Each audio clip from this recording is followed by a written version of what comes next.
বিএনপির ছাত্রদল, যুবদল, তারপরে আপনার শ্রমিক দল, বিভিন্ন দলের যেভাবে চাঁদাবাজি হচ্ছে, যেভাবে চাঁদাবাজি ধরে মার খাচ্ছে, পুলিশরা ধরছে এবং দল থেকে বহিষ্কার হচ্ছে।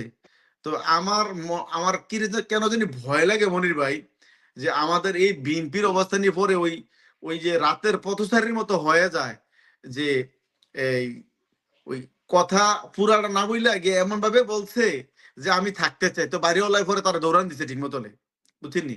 তো বাড়িওয়ালার দৌড়ানি খাইয়া পরে বাগছে। তো থাকতে তো জি। আসছিল, থাকতে রেস্ট নিতে আসছিল মুসাফির হয়ে, কিন্তু পরে পিটুনি খাইয়া বাগছে। তো যে এরকম যেন না হয়, যে জনগণ যেন আমাদের বিরুদ্ধে এরকম অ্যাকশনে না যায়, যে আমরা যেন এই একটা পর্যায়ে গিয়া নির্বাচন করতে গিয়া নির্বাচন করেও যেন আমরা এই নির্বাচনে মানে হারার মতো পরিস্থিতি তৈরি না হয়।